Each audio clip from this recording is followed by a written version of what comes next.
Hello pong muli mga tambay, nagbabalik pong muli ang inyong katambay, si Kamanong po para po magkomento pong muli sa inyo. Samahan niyo po si Kamanong.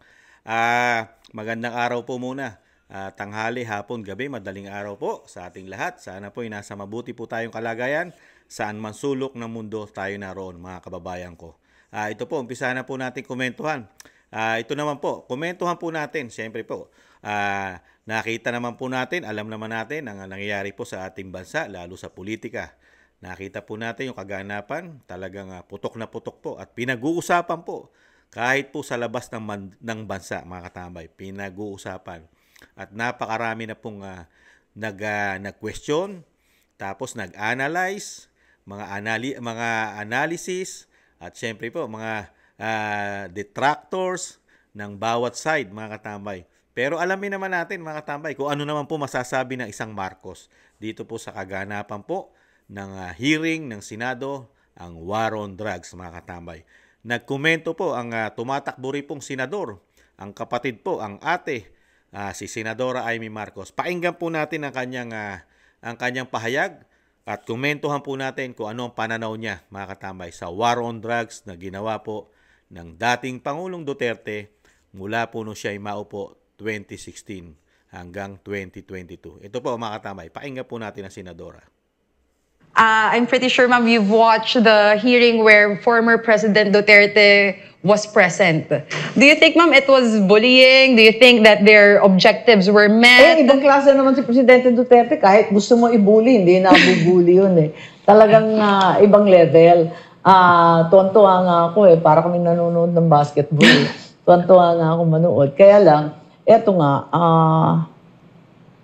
gobernador ako noong panahon ni Presidente Duterte. Alam ko kasi ang nangyari dun sa drugs. At ang sama-sama ng loob ko sa Ilocos, kami ang northernmost na malaking entry para sa buong isla ng Luzon. Nakita ko, $1 million yachts were being crashed into our shoreline only to pull out the drugs. Iiwanan yung yate, maniniwala ka ba? May mga balita na may submarine na nakikita. Wala naman kaming nagagawa.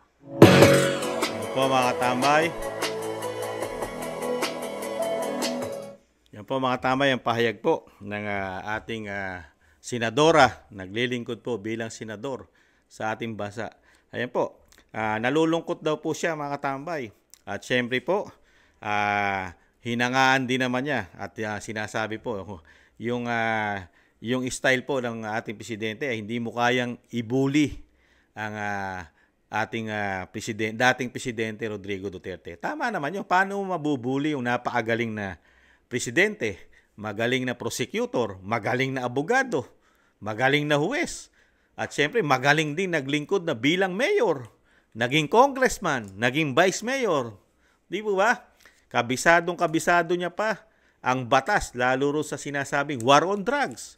Dahil yun ang kanyang expertise, di ba? Yung pagiging batas para sa mga kriminal.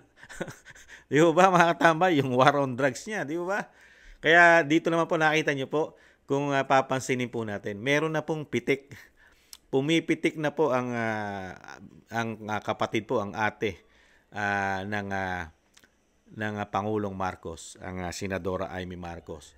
May pitik na po siya dahil nga mismo siya, naranasan niya po dahil siya ay gobernador nung sinabi niya, di ba, malinaw na malinaw, gobernador siya nung time na nagumpisa ang war on drugs.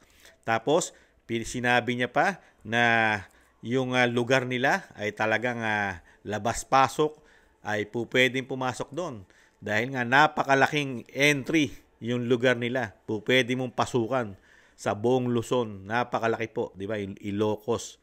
Lalo po kasi napapaligiran ng dagat yan, di ba? Yang Ilocos na yan, hanggang Cagayan, hanggang yung, excuse me po, dahil tinamaan din po ng bagyo yan, di ba?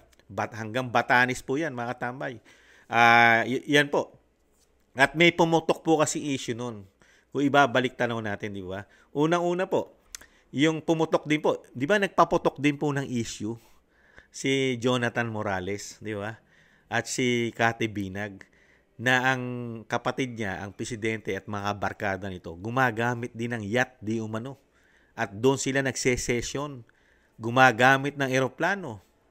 para daw mag-session ayon kay Cathy Binag dahil yan po dokumentado niya. Meron siyang USB na hawak at doon niya nilagay ang kanyang mga nalalaman dito sa sinasabi pong grupo ng mga white shirt. At yan po inabanggit ni Cathy Binag na talagang gumagamit daw po ng droga, mga katambay, ang First Family ayon kay Cathy Binag. At nabanggit po ni Cathy Binag yan, yung mga yacht, magagandang yacht na gagamit po daw sa session. Tapos ito, ang sabi naman po ng isang senadora na yung probinsya niya na pagbibintangan, di ba? Parang napapagbintangan po kasi nung panahon po ng kasagsagan po talaga ng war on drugs. Ito pong karagatan ng Ilocos dahil nagagamit po yung pagpasok ng droga dahil naging issue rin po yan na isinasakay sa submarine, di ba? At ginagamitan po ng barko o yacht. Dahil kung nung panahon din ni Pangulong Duterte, pati po kasi dagat nagagamit ng mga drug lord. Hanggang ngayon po, di po parang kailan lang, yung ating mga mangingisda nakakakuha ng bulto-bultong droga, nakabalot, talagang safe, lumulutang sa dagat, sila nakakuha at sinurrender nila sa kapulisan. Di po ba? Sana hindi ni-recycle ng kapulisan. Talagang sinunog itong mga droga. Di ba? Nangyayari po talaga yan dahil napakalawak po ng ating karagatan. Napapalibutan po ang ating bansa. Di ba? Yung 7,000 plus island natin o ating bansa ay napapaligiran po ng karagatan. Di po ba, mga katambay? Kaya yung sinasabi ni Senadora Amy Marcos na wala naman daw na nangyayari yung sinasabi po ng mga paratang noong mga panahon na yon, na yung kanilang lugar, yung kanyang Ilocos Norte ay napapasukan ng droga. Naniniwala po ba tayo doon, mga tambay? Doon sa sinasabi ng Senadora Amy Marcos. Parang sinasabi niya yung war on drugs ng dating Pangulong Duterte ay talagang hindi laganap ang droga. Di ba? Hindi laganap ang droga dahil nga kontrolado nila ang droga. Hindi sila napapasukan ng droga itong Ilocos Norte. Naniniwala po ba tayo? Pero sa kabila nun, may issue naman droga sila. May issue po sila ng droga Diba? Pati po yung anak ng Senadora Amy Marcos, ewan po natin kung totoo po. Ito po, panoorin po natin yung gobernador po ng Ilocos Norte. Kung tingnan po natin, mahirap naman po kasi magpatunay hanggang walang drug test. Kasi sa pamilya Marcos po, wala po nagpapadrug test. Pati po ang anak ng senadora, hindi po nagpapadrug test. Kahit po sa pamilya ng presidente, kahit ang congressman Sandro Marcos, hindi po nagpapadrug test. Hindi katulad ng pamilya, mga anak ng dating Pangulong Duterte ay lahat po sila ay nagpa-drug test na. Hindi lang po sa dugo, pati po sa buhok nagpapadrug test. Pero ni isa po sa pamilya Marcos, lalo po sa nasa gobyerno, ito po, nasa gobyerno po ang Amy, nasa gobyerno rin po ang anak, ito pong si Governor Manotoc, at sa mga lingkod bayan din po, ang Pangulo, ang First Lady, at ang anak niya na nasa politika, si Sandro, wala po ni isa nagpapadrug test po sa kanila. Samantalang sa sinasabi nila na ang dating Pangulong Duterte at ang mga anak nito ay gumagamit ng droga, lalo raw po si Baste, saka si Pulong, at pati po ang dating presidente, sinasabihan din po yan, di ba? May mga issue rin na nagdodroga rin yan, di ba? At protektado niya ang mga drug lord. At isa rin daw, drug lord ang ating dating presidente. Tingnan po natin, panoorin po natin itong anak ni Senadora Amy. Tingnan nyo po kung may papapansin kayo. Kasi hindi naman po natin mapapatunayan kung hindi po ito nagpapadrug test, di ba? Tingnan po natin, mga katambay. Tingnan nyo po. Teka po. Bigat at mga kakaili. Ano po natin? Bigat, mga kakailian. Magandang umaga. I apologize. Anuhin ko lang po ayusin ko lang. Ayan po. Bigat, mga kakailian. Magandang umaga. I apologize for not canceling class today. Of course, nakikita ko po ang mga comments po ninyo. I am very, very sorry. Last night, in consultation with Pag-asa, the weather was supposed to get better today. Nakita po natin na kahapon nag-lighten na at dapat today mas light pa. Kaya lang mukhang bumagal. Kahit humina, bumagal po itong Typhoon Julian. So the weather has not lightened as much as it should have. Yesterday, I tried to... Ulitin natin. Bigat, mga kakailian. Magandang umaga. Ulitin po natin. Tingnan niyo po ulit. Ayusin ko lang po.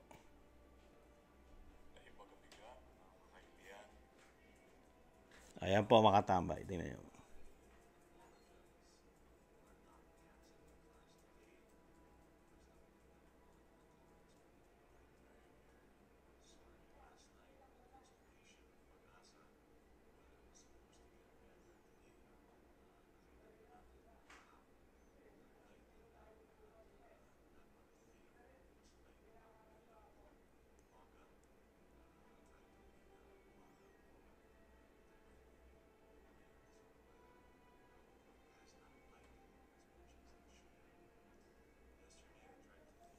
Yan po mga tambay, yung governor po ng Ilocos Norte. Anak po yan ng Senadora Amy Marcos.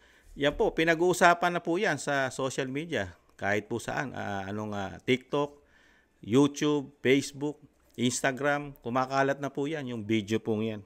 Na pag nagsasalita raw po ang gobernador, mayroon pa daw nguwi, umiiling ang bibig. Pero nakakapagtaka rin po, di ba? Hindi naman po natin pinag-iisipan kung talagang nagdodroga. Pero yung kalagayan po kasi nila, di ba? Parang hindi ka rin maniwala dahil napakayayaman po ito. Never po itong nagtrabaho sa buong buhay nila. Itong mga Marcoses, yung Araneta, yung Romualdez, at yung sinasabi ni Kati Binag, di ba? Mga Florendo, Lagdameo, yung mga sinasabi ni Kati Binag na involved. Diba? Never po nagtrabaho yan at naghirap po sa kanilang buhay. Meron po mga gintong kutsara yan. Baka may gintong arinola pa. Baka pati ang mga toilet bowl niyan ginto na rin mga tambay. Dahil sa yaman, ubod ng yaman. Pero makikita mo di ba? Parang magtataka ka. Ubod ng yaman pero nag-iiba itsura. Di ba? Ang itsura nila parang hindi yung royal blood. Pag tiningnan mo kasi yung mga royal blood na mayayaman, di ba? Na makikita natin. Lalo sa yung mga ibang bansa, makita mo, iba itsura nila. Ang gaganda ng kutis, ang gaganda ng muka, na parang hindi ngumunguwi, hindi natitiyo ang balat. Di ba? Parang hindi nauhumpak. Hindi nagngingikil ang ngipin. Di ba? Yung mga talagang mayayaman. Pero pagdating po sa kanila, parang mayroon kang something na makikita, lalo sa Pangulong Marcos, di ba? May makikita kang something. Ito po, yung anak po ni Senadora Amy Marcos, ang gobernador po ng Ilocos. Ganon din po si Congressman Sandro Diomano at yung anak pa na sinasabi po. At ganon din daw po ang First Lady, ayon kay Kati Binag, na may mga something na makikita ka na para bang ang tingin mo, hindi ito yung mga royal blood na kasi sabi daw po ng mga kababayan natin, para bang na sila yung mga working na talagang napagod sa pagtatrabaho kaya medyo naiiba itsura nila, di ba? Kasi pagka mayayaman ka, di ba? Mapapansin mo na yung pagtanda mo, yung itsura mo, pag sobrang dami ng pera mo, di ba? Napag-usapan lang natin, yung sobrang dami ng pera mo, nagiging batang-bata ka, di ba? Nakikita niyo ba yung artista lang, mayaman yung asawa, isang kuhang ko I think Gretchen Barreto. Nakita niyo bang nananatiling parang bata, di ba? Yung isang politiko po I think si Quirino, I think yung babae si Quirino yata last name noon, di ba? Nakikita niyo po yung mga itsura po nila na akala mo hindi tumatanda, di ba? At marami pang ibang mayayaman sa atin na talagang yung naaalagaan po nila yung itsura nila.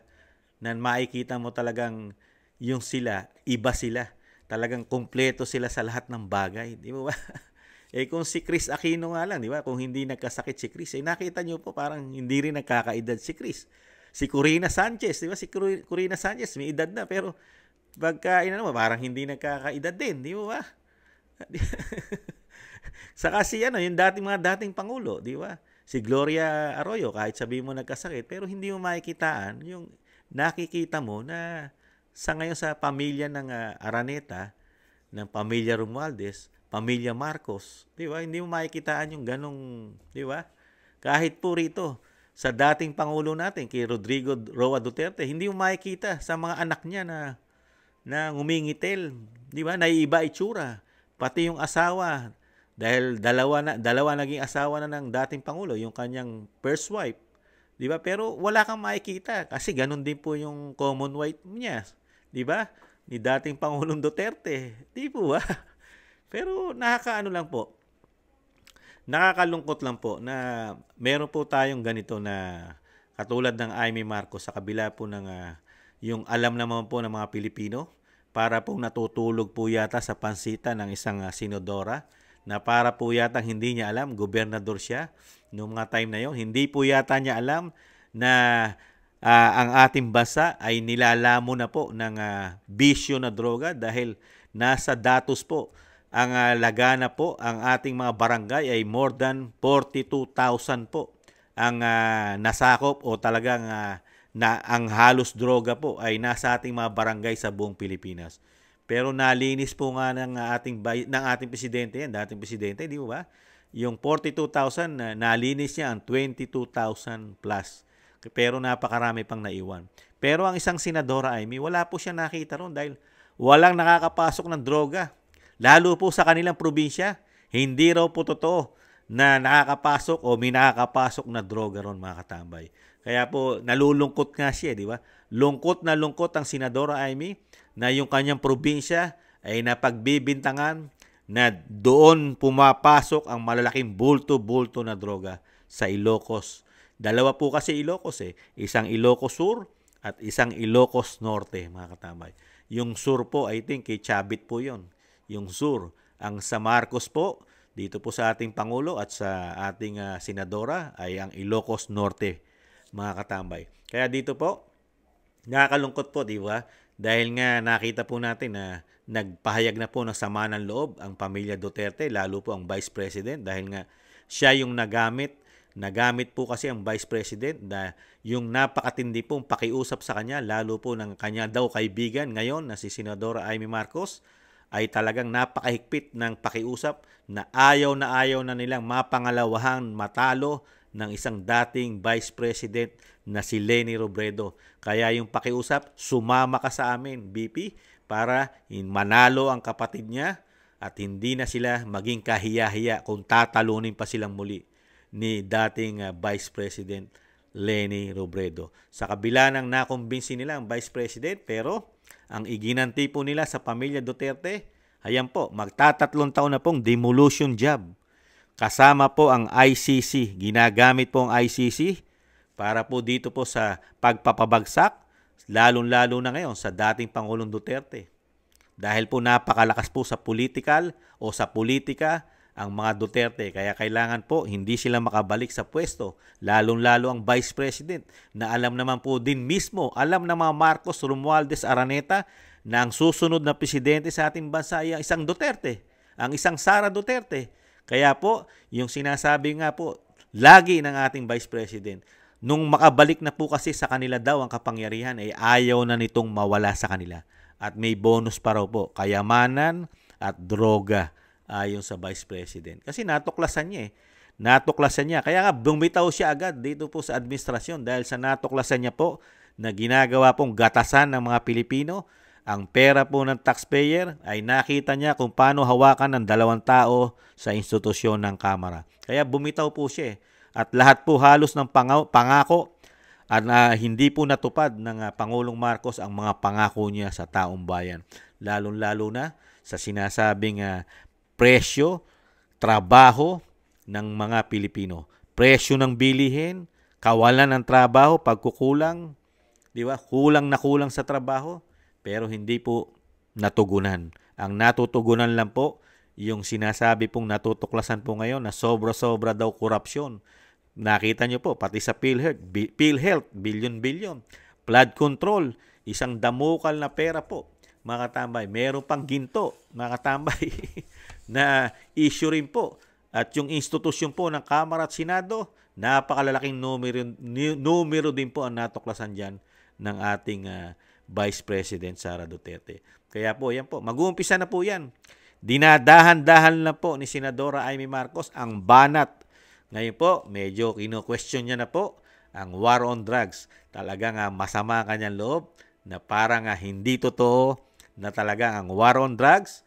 At isa pa, hindi yata totoo para sa kanya na kinakain po ang Pilipinas at talagang lagana po ang droga sa ating bansa. Hindi, parang pinapasinungalingan po ng senadora yan dahil yung ibinibintang daw sa Ilocos ay pawang mali, mga katambay. Yan mismo, ayon yata sa senadora yan. Kaya kayo po, ano po masasabi nyo mga katambay? Dito po sa pahayag ng senadora at may katotohanan din kaya ang sinasabi ni Cathy Binag pagdating sa droga sa pamilya Marcos dahil mismo meron din pong hinala. Kung si Maharlika nga lang ang ating tatanungin, nagdodroga rin daw po ayon kay Maharlika ang senadora. Dahil yung anak daw po ay gumagamit daw di umano rin ng droga ang mga anak ng senadora. Parehas din daw po ng mga anak ng presidente at mismong presidente at first lady. Napakarami pong pinaputok ng Cathy Binag, di ba? Nahandyan naman Lagdameo, di ba? Florendo, at meron pa yung sinasabing dating asawa ng artista at involved pa yung sinasabing artista na babae. Napakarami po. Pero po sa kabila nun, wala pong naglakas ng loob o wala man lang isang merong bayag na tumayo na talagang imbestigahan po ito, na bumuo po ng isang komite katulad ng Quadcom ng Quadcom. Wala man lang pong naglakas loob na imbestigahan po ang issue ng droga sa mga Marcos, Romualdez, Florendo, at ano pa isa, Lagdameo, mga tambay. Muli po mga tambay, maraming salamat po sa mga gusto po ng ating maliit na Tambayang Makabayan sa YouTube at TikTok. At thank you rin po sa mga nagla-like, share, subscribe, and comment. Maraming salamat po mga tambay at nananatili po kayong sinasamahan nyo si Kamanong sa Tambayang Makabayan. Sa muli po mga tambay, maraming salamat po. Ingatan nawa po tayong lahat. Paalam. Bye-bye.